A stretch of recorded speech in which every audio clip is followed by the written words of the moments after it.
خدا قوت. امیدوارم که حالتون عالی باشه. آقا شهرستانی عزیزم زحمت کشید گفتش یه ویدیو بگیریم. آره شما باشم تاج سگ داشتیم بسته‌بندی می‌کنیم محصولاتو و خدا رو سر زحمت ترسه اتفاقی که الان افتاده. تنوع محصول انقدر بالاست که مثلا ما قبلا آمار لوازم آرایشی داشتیم مثلا خیلی پایین بود تو محصولات، ولی الان مثلا بچه‌ها ما داشتیم کسی که از پیج 2 لک مثلا لوازم آرایشی مثلا نمیدونم پیج معده داشتیم 50,000 پیج روماتیسم داشتیم. یعنی قبلا هم فکر می‌کردم مثلا ما صرفا یه پیشی پسریازیسته، ولی الان تنوع رفته بالا و حتی چاق صورت و خیلی از مشکلاتی دارن کار میکنن و هیچ چیزی بدن نرسیدن. الان داشتیم بسته‌بندی که گفتم که تنوع فروش و محصولات خلاصه خیلی زیاد رفته بالا و فروش خیلی راحت‌تر شده نسبت به قبل. یعنی انقدر راحت شده که دیگه واقعا بچه‌ها همون تو بازار گرم خودشون اقدام میکنن 20 میلیون 30 میلیون 40 میلیون دارن میفروشن. پیجن که دیگه صاف ولی خوردن. اعتماد مردم نسبت به محصول خیلی بالا رفته. دقیقاً. و اینکه نکته آخر بگم شما باید آقا حداقل 4 بار 5 بار تبلیغ بدین، پول خودش حداقل برمیگرده. همه کم. آره. عزیز دلمی.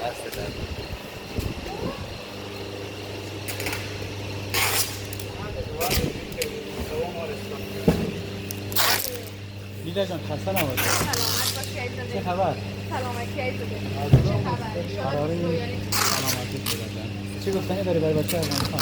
برای بچه افغانستان گفتنی اینه که درست اصولی کار کنن، نتورک خیلی جدی بگیرن. هر کسی که با نتورک همسو بشه آخری موفقیت انشالله، آخری برج خلیفه. و امیدوارم همگی اصول نتورک خود درک بکنن و انجام بدن.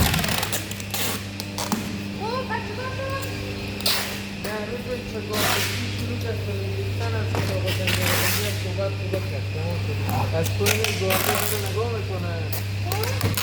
بعد کم اومدیم گفتن پایین صدا که آقا یه دقیقه وایسا، آقا یه دقیقه وایسا. پایین که مصرف نگاه میکنه. رو قوت دیگه نداره.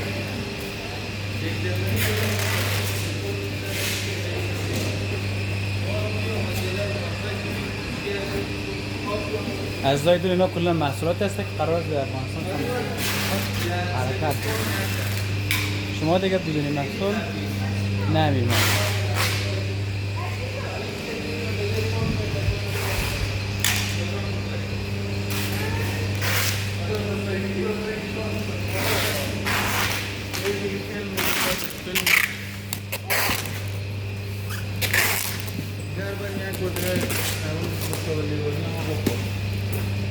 چیه لونه بخوردم اون دل باز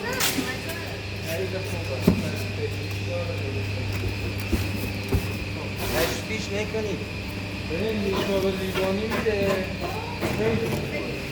فقط بگیم اینجا کلوه. از داید کلا محصولات بسته‌بندی میشه انشالله بازترین فرصت به دست شما قرار میگیره. فقط بزنن بهتر کنین. اینجا نوشته هست باشه شعار میگه که تمام رویاها میتواند محقق شوند، به حقیقت تبدیل شوند اگر شهامت دنبال کردن اونها را داشته باشید. 100%. هر رویایی داشته باشید تک میخوره. هر رویایی که پیگیرش باشید میشه اونها تک بزنید. اینجا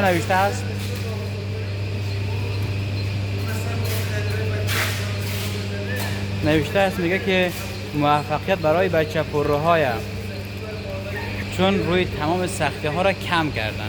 اینجا یه شعار دیگه میگه که قبل از اینه که تسلیم بشه به این فکر کن که سال دیگه کجایی. اگر الان جا نزنی. اینجا یه شعار دیگه است میگه که سقوط یک حادثه است اما پایین موندن یک انتخاب بزدلانه هست که هر کسی پایین میمونه دیگه انتخاب بزدلانه میکنه. اینجا میگه که موفقیت به سمتت نمیاد، تو باید به سمت موفقیت بری، تو باید پشت موفقیت دنبال بکنی تا موفق شی. اینجا میگه که در هر جا و مکانی که باشی میگه که همیشه برای بهترین ها جای خالی وجود داره. اگر تو بهترین باشی جای در هر جای هست، اگر تو بهترین نباشی دیگه جای نداری، مجبور هستی که تسلیم شوی. پس امیدوار هستم از دل بزنین، بهتر کنین، روش بکنین، پیشرفت بکنین. همه چیز شدنی هست، همه چیز امکان پذیر است. دیگه ما محصولات بسته‌بندی کردیم. حالا هم ساعت اینجا که آن به ایران هست 7:51 در افغانستان 8:51 تا چند دقیقه دیگر جلسه شروع میشه. 9 دقیقه 8 دقیقه دیگر در جلسه شرکت بکنید. فقط بزنین، بهتر کنین، مهارت ها رو بالا برین، ابزار فروش رو بالا برین، ابزار شبکه سازی که همون 4 ستون نتورک، 8 دلیل شکست، 8 سنگ بانای موفقیتشون رو خوب جدی بخواین. دیگه در رابطه به ابزار فروش 4 ستون فروش با تمام جزئیاتش جدی بخواین. همه شما میتونید سفیر باشین. عزیزای دلم، مثلا خیلی دوست دارم. شبتان خوش. الله یار و مددگارتون.